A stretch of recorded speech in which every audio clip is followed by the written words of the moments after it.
30년 전 한가정 한자녀 정책을 시행한 중국. 이들 외동자녀들을 중국에선 이른바 소왕제라 부른다. 그런데 집안의 귀여움을 독차지하고 있는 소왕제들이 최근 사회 문제로 대두되고 있다. 现在中国大陆这几十年执行的是我们称之为叫一胎化的，每家只有一个，所以难免在孩子的成长过程中会有一些，好比说比较娇惯，没有很好的教养。 소왕제들은 부모들의 과잉 보호 속에서 자기중심적일 뿐 아니라 사회 적응력과 대인관계 능력까지 저하되고 있어 중국 부모들에게 고민거리가 아닐 수 없다.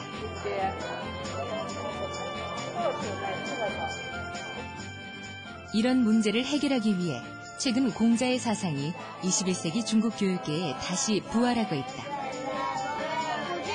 영어책 대신 논어, 맹자, 중용 등 사서오경을 외우고 피아노 대신 중국의 전통악기 칠연금을 배우는 아이들.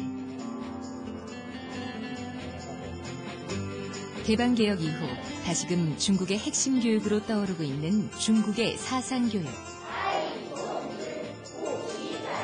나라에 충성하고 부모에게 효도하는 공자의 육아사상을 통해 잃어버린 도덕정신을 회복하고 있는 중국 소왕제들을 지금부터 만나본다.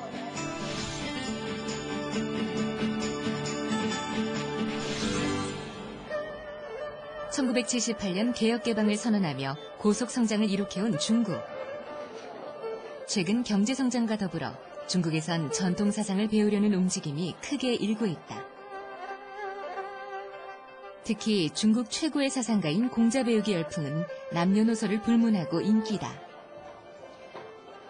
中国古代这些哲人啊，就是他们的智慧是非常伟大的。 2500여 년 동안 중국 역사에 가장 큰 영향을 미친 공자의 육아사상. 하지만 문화 대혁명과 신해혁명을 거치면서 구시대적 발상이란 이름하에 중국에선 외면을 받아왔다. 최근 고속 경제성장으로 빈부격차와 계층 간 갈등이 심화되자 잊혀지던 공자 사상을 다시 주목하기 시작한 것이다. 이러다 보니 중국 전역엔 공자를 가르치는 학교까지 속속 설립되고 있다.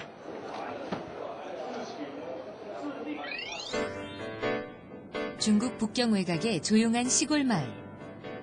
이곳에 공자 사상을 가르치는 초등학교가 있다 해서 찾아 나섰다. 이른 새벽, 아직도 어둠이 채 가시지 않은 시각.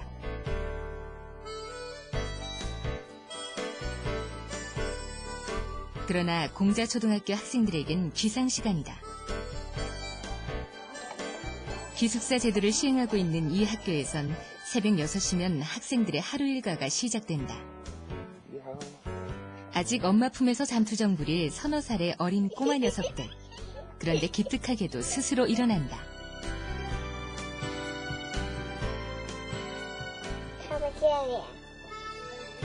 보통의 아이들이라면 몇 번이고 이불 속으로 다시 들어가 눕는 것이 정석이건만 스스로 옷까지 척척 챙겨 입는 대견한 녀석들.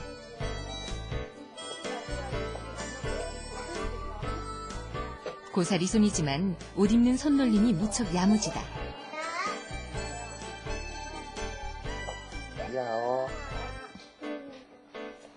누운 이부자리까지 반듯하게 개어놓는데 도와주는 선생님도 엄마도 없이 어떻게 이리도 정리정돈을 잘할 수 있을까?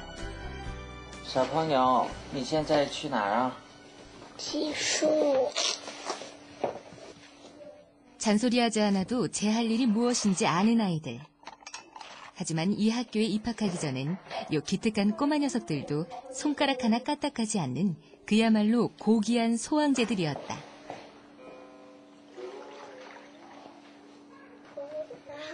만 3세에서 13세 미만의 어린 학생들이 재학 중인 공자학교는 공동체 생활을 통해 학생들에게 자립심과 협동심을 가르치고 있다. 군대 신인병 처소보다 더 깔끔한 방을 볼 수 있는 건 바로 이런 교육 때문이다. 기숙사 한켠에 쌓여있는 가방들이 눈에 띈다. 바로 학생들의 빨래 가방. 小朋友的名字。 학생들은 일주일에 한 번 집으로 돌아갈 수 있다. 这就是他的衣服，虽然是脏的衣服，也要叠得很整齐。这是小朋友每个星期他要带回去的脏的衣服。那因为他年龄比较小，那就是把衣服带回家洗。那像大一点的孩子，像小一些的衣服就要自己在书院自己洗。 整齐报数，1、2、3、4。 학생들의 생활 습관을 바꾸기 위해선 이렇게 가정보다 학교에 머무는 시간이 많다. 上午。 꽃피는 봄이라지만 아직은 차갑기만 한 새벽 공기.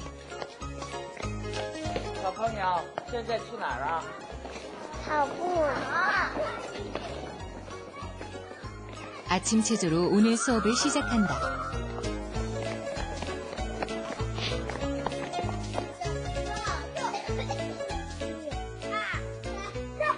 다시 한번 인원 체크에 들어간 반장. 출석률 100%다. 게으름을 피우거나 투정 부리는 학생 하나 찾아볼 수 없는 공자학교 학생들. 아이들을 이리도 의젓하게 만든 학교 수업엔 어떤 비법들이 있는 걸까? 지금부터 공자학교 학생들의 수업을 꼼꼼히 따라가면서 그 해답을 찾아보자. 小金，那算三字经是吗？ 체조가 끝나고 사서오경의 한 구절을 복창하면서 본격적인 수업이 시작됐다.